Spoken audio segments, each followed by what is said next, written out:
محرم کے بارے میں 2-3 چیزیں میں آپ کو صرف یاد دہانی کرانا چاہتی ہوں، کیونکہ علم میں تو انسان کے ہوتا ہے اور بہت سی باتیں انسان جانتا ہے لیکن عمل کے وقت وہ کرنا بھول جاتا ہے۔ مثلاً آپ کو بہت سی دعائیں آتی ہوں گی، صبح شام کی دعائیں خاص طور پہ، لیکن عین پڑھنے کا وقت ہو تو آپ بھول جائیں، تو پھر ایسے علم کا بھی فائدہ کچھ نہیں ہوتا۔ تو محرم کے بارے میں بھی آپ سب جانتے ہیں کہ قرآن پاک میں محرم کے مہینے کو اللہ تعالیٰ نے حرمت والا مہینہ قرار دیا۔ سورۃ توبہ میں شاید ایک آیت آتی ہے، ان عدت الشہور عند اللہ 12 شہرا فی کتاب اللہ یوم خلق السماوات والارض منها 4 حرم ذالک دین القیم فلا تظلموا فیہن انفسکم، کہ مہینوں کی گنتی جب سے اللہ پاک نے زمین و آسمان کو پیدا کیا، اللہ تعالیٰ کے حساب میں 12 ہی ہے۔ یہ 12 مہینے انگریزوں نے نہیں بنائے، یہ اللہ تعالیٰ نے خود بنائے ہیں، اور ایک سال کو 12 مہینوں میں تقسیم کیا ہے۔ اور پھر فرمایا منہا 4 حرم، ان میں 4 مہینے جو ہے وہ کیا ہے؟ حرمت والے ہیں۔ اور وہ کون سے ہیں؟ 3 تو مسلسل جن میں حج ہوتا ہے، یعنی ذیقعد، ذوالحج اور محرم۔ ذیقعد میں قافلے جاتے، ذوالحج میں حج ہوتا اور محرم میں واپس آتے۔ اور چوتھا جو ہے وہ رجب کا مہینہ ہے۔ یہ 4 مہینے بڑے بابرکت ہیں۔ ان کے بارے میں کیا فرمایا کہ یہ اللہ تعالیٰ نے منہا 4 حرم، حرمت والے ہیں، ان کی حرمت کو کیا کرو؟ برقرار رکھو۔ اب آپ دیکھیں کہ ان کی حرمت کیا ہے۔ پہلی بات تو کہا کہ ان میں ظلم نہ کرو اپنی جانوں پر، لا تظلموا فیہن انفسکم، اپنی جانوں پہ ظلم نہ کرو سے 2 مراد ہے معنی۔ ایک تو یہ ہے کہ انسان ان مہینوں میں جنگ و جدال نہ کرے، جیسے عربوں کے ہاں خاص طور پر جب حاجی قافلے آتے جاتے تھے تو جنگ کو بین کر دیا گیا۔ دوسرا معنی اس کا عام لوگوں کے لیے کیا ظاہر ہے، یہاں پر تو ہم یعنی وہ پابندی نہیں ہے۔ دوسرا معنی اس میں ہے کہ ان مہینوں میں اپنے اوپر یعنی گناہ کما کر ظلم نہ کرو، یعنی حرمت والے مہینے ہیں، عبادت کے مہینے، لوگ حج کر رہے ہوتے ہیں اور تم گناہ کر رہے ہو گھر بیٹھ کے، تو تم عملی طور پر ان کے ساتھ شریک ہو جاؤ، ایک طرح سے ان کے ساتھ یعنی نیکی کے کاموں میں شرکت کرو۔ اب یہ نیکی کے کاموں کی جو شرکت ہے کیا ہے؟ مثلا صدقہ خیرات میں، مثلا روزہ رکھنے میں۔ لہذا ان مہینوں میں یعنی جو حرمت والے مہینے ہیں، ان میں انسان کو نیکی کے کاموں کی طرف تھوڑی سی توجہ زیادہ کرنی چاہیے۔ اس کا یہ مطلب نہیں کہ عام سال میں انسان ٹھنڈا بیٹھا رہو اور جب حرمت والے مہینے آتے تو اب میں نیکی کروں گا، نہیں۔ ہوتا یہ ہے کہ جو بھی چیز ایک روٹین پکڑ جاتی ہے وہ اپنا اثر کھو دیتی ہے۔ اس لیے اللہ تعالیٰ بار بار ہمارا مورائل بلند کرنے کے لیے پھر ایک نیا انسینٹیو دیتے ہیں، اچھا دیکھو یہ مہینہ آ گیا اب یہ کر لو، یہ مہینہ آ گیا اب یہ کر لو۔ تو وہ جو انسان سو رہا ہوتا ہے نا پھر جاگ کے بیٹھ جاتا ہے۔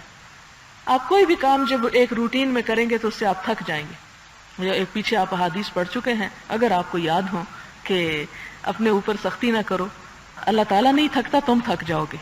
اتنی عبادت کرو جو کر سکتے ہو، یعنی اس میں شدت نہ اختیار کرو۔ اب آپ دیکھیں کہ جب یہ کہہ دیا گیا کہ تم اپنے اوپر اتنا ہی بوجھ لا دو جتنا تم لاد سکتے ہو، وہ کام کرو جو کر سکتے ہو، تو آپ مثلاً آپ دیکھیں کہ روزانہ آپ ایک ہی کھانا کھانا شروع کر دیں تو کیا نتیجہ ہوگا؟ خواہ آپ کا پسندیدہ کھانا ہی کیوں نہ، لیکن آپ اس سے بھی تنگ آ جائیں گے۔ اگر آپ ہر روز روزہ رکھنا شروع کر دیں گے تو اس سے بھی آپ تنگ آ جائیں گے، اور پھر اس روزے میں لطف باقی نہیں رہے گا۔ اسی لیے ہمیں مسلسل روزے رکھنے سے منع کیا گیا ہے۔ ایک دن روزہ رکھو اور ایک دن نہ رکھو، صوم داؤدی اس کو کہتے ہیں۔ کیونکہ جب آپ دیکھیں رمضان آتا ہے تو شروع میں ہم ڈرتے ہیں روزہ ہے بڑا مشکل ہے، پہلا عشرہ تھوڑا مشکل ہوتا ہے، دوسرے میں ہم تھوڑی عادت ہو جائے، تیسرے ہم خوشگوار ہونے لگتا ہے ہمارے لیے، اور جب جانے لگتا ہے رمضان تو کیسی اداسی ہوتی آتا ہے، جب کیسا بوجھ پڑتا ہے، آئے بڑی روٹین ٹائٹ ہو جائے گی، اور جب جانے لگتا ہے تو ہم کہتے ہیں ہائے اتنی لمبی نماز پڑھ لیتے تو پتہ نہیں چلتا تھا، اور اب عشاء کی نماز بھی مشکل ہو رہی۔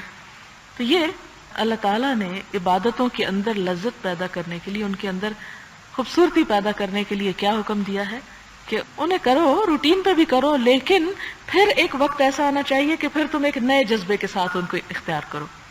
تو یہ جو حرمت والے مہینے ہیں ان میں تھوڑی سی توجہ اپنی زیادہ عبادت کی طرف کر لو۔ اب جیسے حج کا مہینہ تو اس میں روزوں کے بارے میں، اس میں دعاؤں کے بارے میں، اس میں خاص طور پہ حج کرنے والے اور جانے والوں کے لیے بہت سے اجر اور ثواب کی چیزیں۔ اب محرم کی جہاں تک بات ہے تو غنیت الطالبین ایک کتاب ہے امام عبد القادر جیلانی کی، جن کو 11ویں والے پیر کہتے ہیں۔ میں اس لیے ان کا نام کے ساتھ یہ کہہ رہی ہوں کہ آپ پہچان جائیں کتاب کس کی.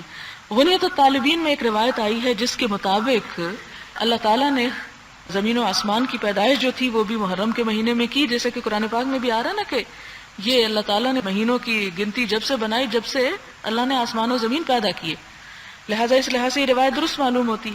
پھر یہ آتا ہے اسی میں کہ اللہ تعالیٰ نے حضرت آدم علیہ السلام کو بھی اسی مہینے میں پیدا کیا، پھر ان کی توبہ بھی اسی مہینے میں قبول ہوئی، پھر اس کے بعد حضرت ایوب علیہ السلام کو شفا اس مہینے میں ہوئی، پھر موسیٰ علیہ السلام کو فرعون سے نجات اس مہینے میں ملی، اور اسی طرح حضرت ادریس علیہ السلام مکان علیہ میں اسی مہینے کے اندر اٹھائے گئے.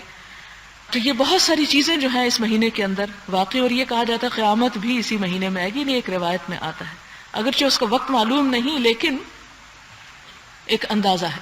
بہرحال اب آپ دیکھیں کہ حضور صلی اللہ علیہ وسلم جب ہجرت کر کے مدینہ پہنچتے ہیں تو آپ نے دیکھا کہ یہودی اس مہینے میں عاشورہ کا روزہ رکھتے ہیں. یہاں ایک بات اور یاد کراتی چلوں کہ رمضان کے روزے فرض ہونے سے پہلے محرم کے ان 10 دنوں کے روزے ہی فرض تھے، یعنی یہی رکھے جاتے تھے. جب رمضان کے روزے فرض ہو گئے تو ان دنوں کی فرضیت کا حکم باقی نہ رہا، نفل کے درجے پہ آ گئے. آپ نے دیکھا کہ یہودی روزہ رکھتے ہیں، آپ نے ان سے پوچھا کہ تم اس مہینے میں عاشورہ کا روزہ کیوں رکھتے ہو؟ انہوں نے آپ صلی اللہ علیہ وسلم کو بتایا کہ اس دن ہمیں فرعون سے نجات ملی تھی، شکرانے کے طور پر موسیٰ علیہ السلام نے روزہ رکھا تو ہم بھی روزہ رکھتے ہیں. تو آپ نے فرمایا ہم موسیٰ علیہ السلام کے زیادہ قریب تر ہیں تم سے، یعنی تم نے تو ان کا طریقہ چھوڑ دیا اور ہم انہی کے طریقوں کو زندہ کرنے کے لیے آئے ہیں. لہٰذا آپ نے خود بھی روزہ رکھا اور صحابہ کرام نے بھی رکھا. اور ساتھ ہی ایک اور روایت میں آتا، مسلم کی روایت ہے، آپ نے فرمایا کہ اس دن کا روزہ رکھنا جو ہے وہ 1 سال کے گناہ معاف کرتا ہے، یعنی اتنا اجر اور ثواب کا ہے. اور پھر اسی طرح یہ ہے کہ ایک اور روایت میں آتا ہے، صحیح مسلم کی روایت ہے، آپ صلی اللہ علیہ وسلم نے فرمایا کہ رمضان کے بعد افضل ترین روزہ جو ہے وہ محرم کا یہ روزہ ہے. پھر آخری بات اس سلسلے میں یہ یاد رکھیں کہ آپ نے یہ فرمایا کہ یہودیوں کی مخالفت کرو، ان کی عبادت میں ان سے مشابہت اختیار نہ کرو. وہ اگر 10ویں کا رکھتے ہیں تو تم 1 نہیں 2 رکھو. اور آپ نے اپنے بارے میں بھی فرمایا کہ اگر میں اگلے سال تک زندہ رہا تو 2 روزے رکھوں گا. اور مسند احمد کی روایت میں آتا ہے کہ آپ نے کیا فرمایا کہ تم یا 1 دن پہلے رکھ لو یا 1 دن بعد میں رکھ لو، یعنی 9ویں 10ویں کا بھی رکھا جا سکتا ہے، اور اگر کسی وجہ سے 9ویں کا نہیں رکھا تو 10ویں 11ویں کا بھی رکھا جا سکتا ہے. اور اگر 2 دن کی ہمت نہیں تو اس چکر میں کہ 2 نہیں رکھ سکیں گے 1 بھی نہیں رکھتے، کوشش کریں کہ 10 محرم کا روزہ جو ہے وہ رکھ لیں، کیونکہ بہت ہی اجر و ثواب اور برکت کا سبب ہے. تو اب چونکہ یہ شروع ہونے والا ہے لہٰذا ہمیں اپنی دعاؤں میں بھی یہ شامل کرنا چاہیے کہ یا اللہ آنے والا سال ہمارے لیے خیر و برکت کا سال ہو، امت مسلمہ کی بھلائی کا سال ہو، ہمیں نیکیوں میں کثرت اور اضافے کی توفیق ہو اور گناہوں سے بچنے کی توفیق ہو، اور اللہ تعالی ہمارا خاتمہ بالخیر کرے، اور دنیا سے جب ہم رخصت ہوں تو اللہ تعالی ہمارے لیے اپنی رضا اور اپنی محبت اور اپنی رحمت ہم پہ نچھاور کرے، اور ہمارے دنیا میں ہمارے مال اور اولاد اور ہر چیز میں، زندگی میں اور نیکی کے کاموں میں برکت پیدا کرے، اور ہمیں ہر اس چیز سے ہمیں محفوظ رکھے کہ جس میں ہماری دنیا کی کوئی خرابی ہے یا ہماری آخرت کی خرابی ہے. اللہ تعالی ہمارا حامی و ناصر ہو.